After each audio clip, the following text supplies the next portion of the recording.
இது வந்து மரணம் கிடையாது, படுகொலை. அவரை வந்து திட்டம் தீட்டி அவரை வீழ்த்தி இருக்கிறாங்க. படுகொலை பண்ணது வந்து நம்மளுடைய தமிழ்நாடு சட்ட ஒழுங்கு வந்து கேலி கூத்தா இந்தியா ஃபுல்லாமே பார்த்து காரி துப்புற லெவலுக்கு தாங்க இருக்குது. டெல்லியில போராட்டம், உத்தரப்பிரதேசத்துல போராட்டம்.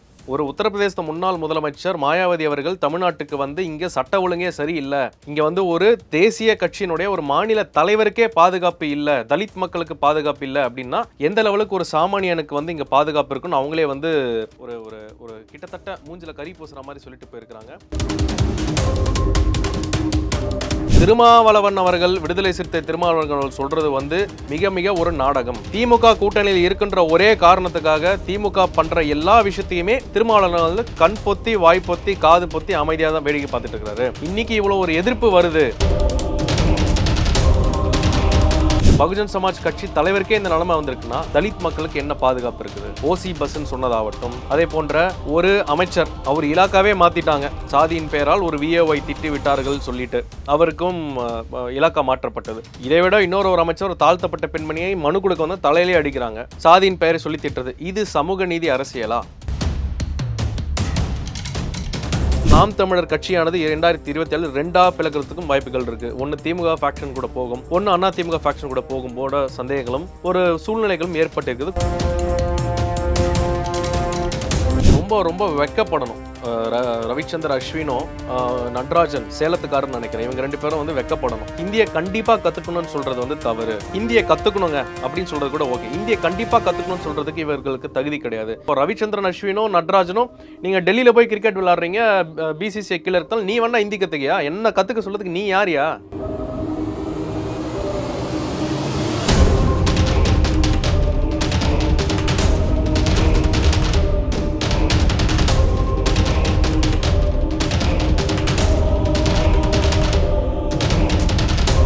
ரியல் ஒன் நேயர்களுக்கு வணக்கம். இன்றைய நேர்களுக்காக நம்முடைய நினைக்கிறார் அரசியல் விமர்சகர் திரு டாக்டர் கார்த்திகேயன் அவர்கள்.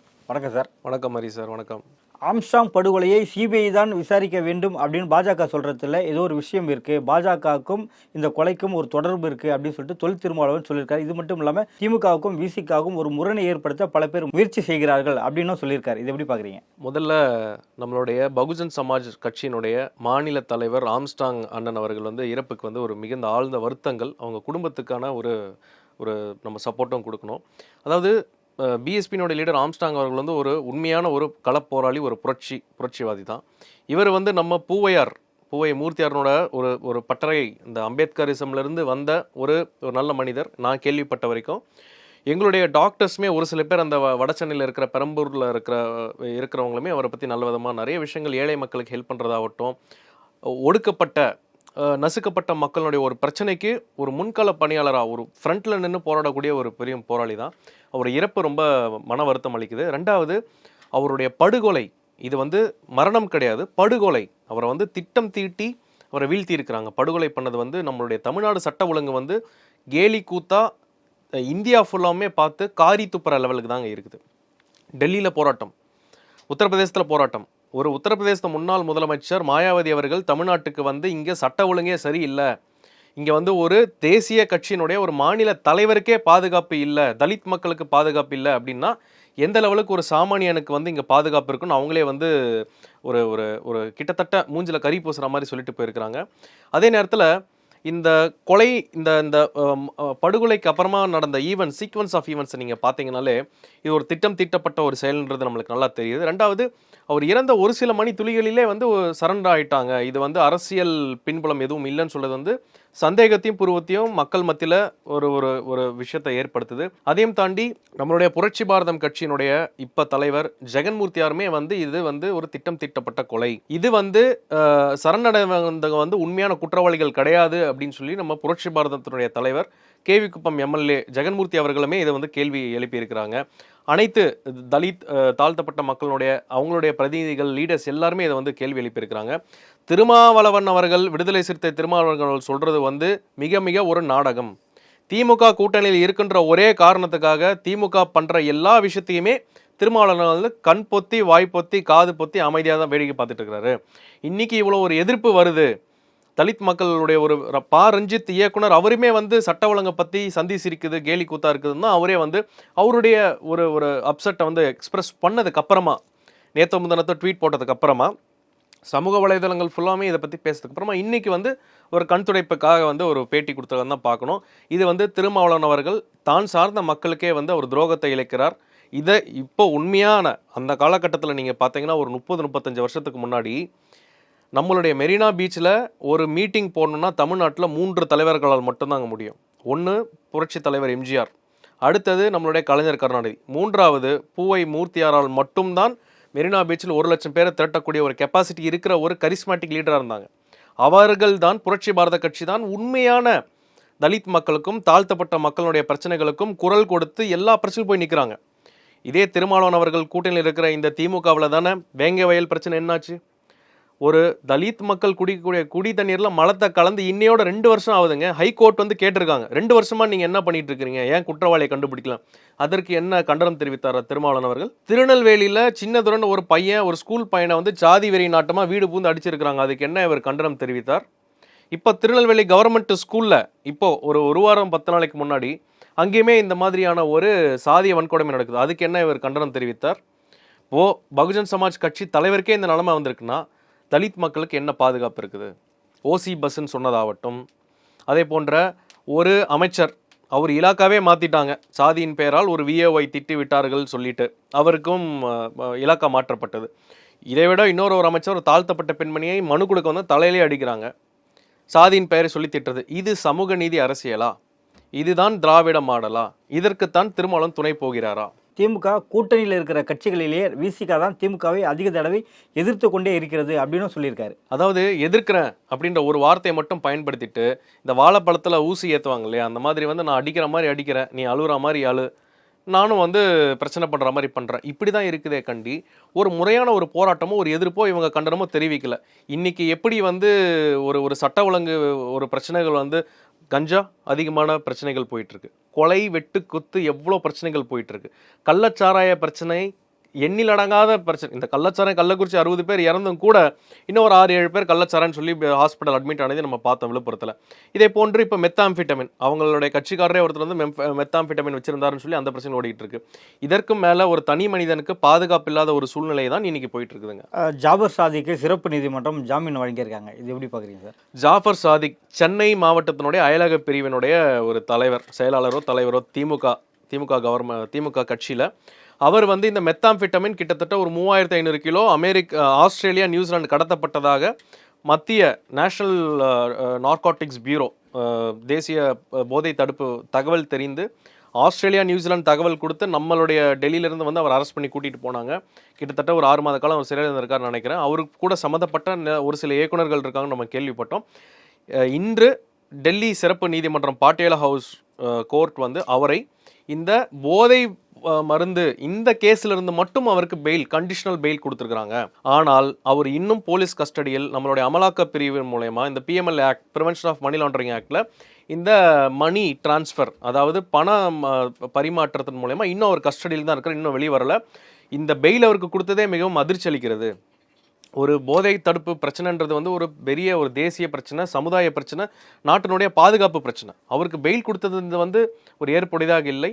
அடுத்ததாக வந்து இன்னும் மத்திய அரசாங்கமும் இவர்களும் வந்து ஒரு நல்ல திறமையான வாதத்தை வைத்து இவர்கள் இருந்தால் சாட்சி கலைப்பு நடக்கிறதுக்கும் வாய்ப்புகள் இருக்குது. அதனால் இதை வந்து திரும்பவும் அவரை வந்து கரெக்டான முறையில் விசாரணை நடக்கணும் அப்படின்னு நம்ம வேண்டிக்கணுங்க. 15 வகையான மருத்துவ படிப்புகளுக்கு 50% இடஒதுக்கீடு தமிழக அரசு ரத்து பண்ணியிருக்காங்க. அதாவது திமுக அரசு, ஸ்டாலின் தலைமையில் இருக்கும் திமுக அரசுக்கு ஒரு மிகப்பெரிய பாராட்டுகளும் நன்றியும் இந்த ஒரே ஒரு விஷயத்துக்காக. எதுக்குன்னா, தமிழ்நாடு அரசு மருத்துவர்களுக்கு 50% இடஒதுக்கீடு ப்ளஸ் அவங்க எடுத்திருக்கிற மார்க்லேருந்து ஒரு 30% மார்க் வந்து ஊக்க மதிப்பெண்ணாக கொடுத்து அவங்களுடைய MDMS படிப்பு போஸ்ட் கிராஜுவேட்டுக்கு சீட்டுக்கு இவ்வளோ நாளாக கொடுத்துக்கிட்டு இருந்தாங்க. இது சம்மந்தமாக எங்கள் மருத்துவ சங்கம், அரசார சேவை மருத்துவ சங்கம், நாங்கள் வந்து ஒரு 7-8 வருஷமாக சுப்ரீம் கோர்ட், ஹைகோர்ட் நாங்கள் வந்து சட்ட வழக்குகள் நடத்திக்கிட்டு இருந்தோம். மிகப்பெரிய நிறைய மாநில லெவலில் போராட்டம்லாம் பண்ணியிருந்தோம்.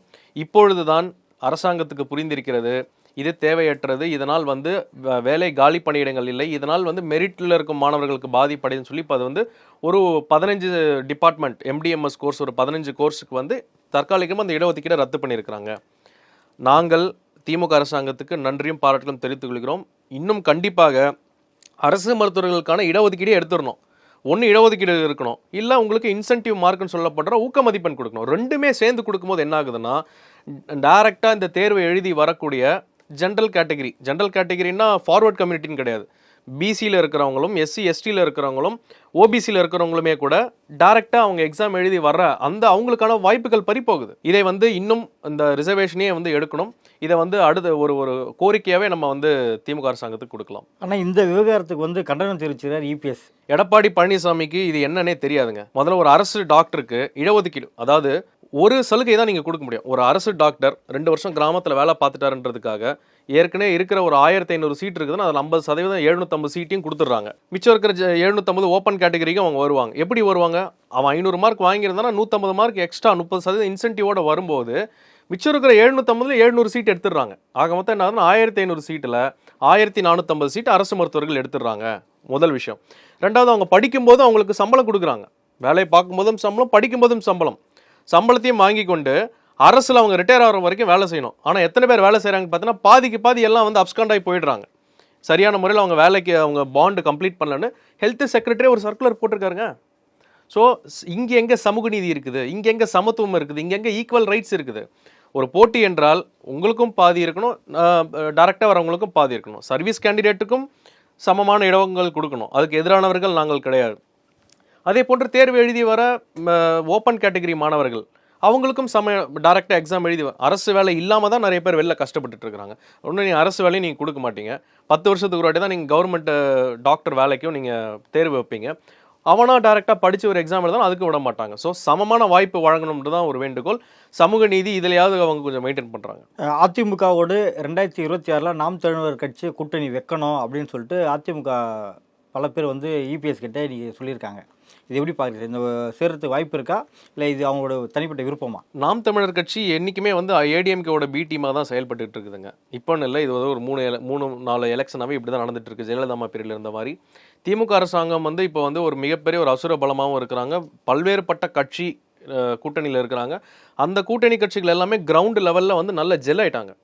ஒரு கிரவுண்ட் கலர் லெவலில் நீங்கள் போகும்போது, ஒரு பூத் லெவலுக்கு போகும்போது விடுதலை சிறுத்தை கட்சி ஆகட்டும், கம்யூனிஸ்ட் கட்சி ஆகட்டும், திமுக ஆகட்டும், முஸ்லீம் லீக் கட்சி ஆகட்டும், அதே போன்று உங்களுக்கு இந்த மற்ற கட்சிகள் காங்கிரஸ் கட்சி ஆகட்டும் நல்ல இணக்கமாக தான் இருக்கிறாங்க தொண்டர்கள். அவங்க களத்தில் வந்து சிறுபான்மையினருடைய ஓட், முஸ்லீம் கிறிஸ்டியன் ஓட்டும், அதே போன்ற தாழ்த்தப்பட்ட தலித் மக்கள் அவர்களுடைய எஸ்சி எஸ்டியினுடைய மக்களுடைய ஓட்டும் அவங்களுக்கு பெரும்பாலும் விழுதுங்க.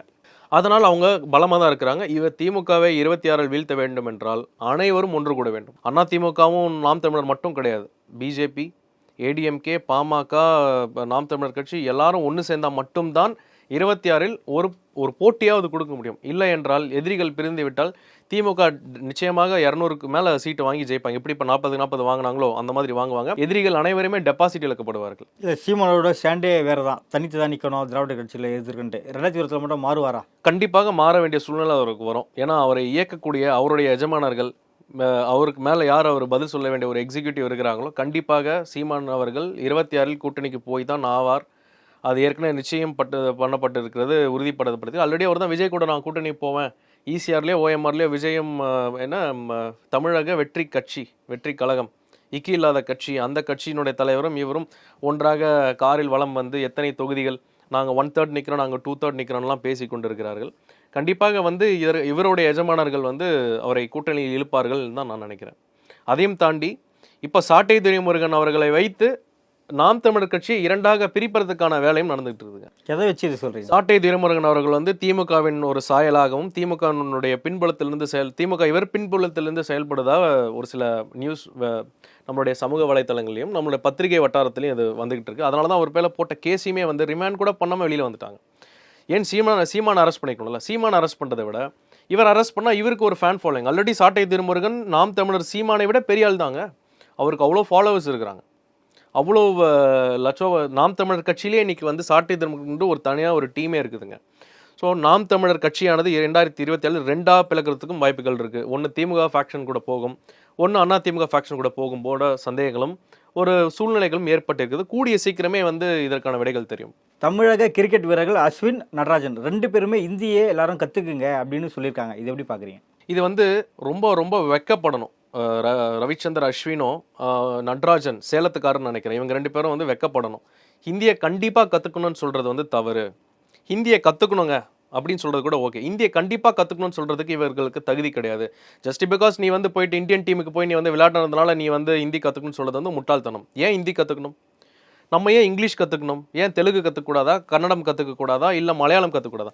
ஒருத்தனுக்கு எந்த இடத்துக்கு அவன் வேலைக்கு போகிறான், அவனோட ஒரு ஜாப் ஆப்பர்ச்சுனிட்டி. இப்போ எனக்கு வேலை வந்து கேரளாவில் கிடச்சிருக்கு, நான் கேரளாவில் தான் எனக்கு வாழ்வாதாரம் இருக்குது, எனக்கு பொருளாதாரம் இருக்குது, அங்கே தான் எனக்கு எல்லாமே ஆப்பர்ச்சுனிட்டி கிடைக்குதா, நான் மலையாளம் கண்டிப்பாக கற்றுக்கணும். அது ஏன்னா என்னுடைய சர்வைவலுக்காக நான் வேலை பார்க்குற இடத்துல நான் அங்கே போய் கற்றுக்கணும்.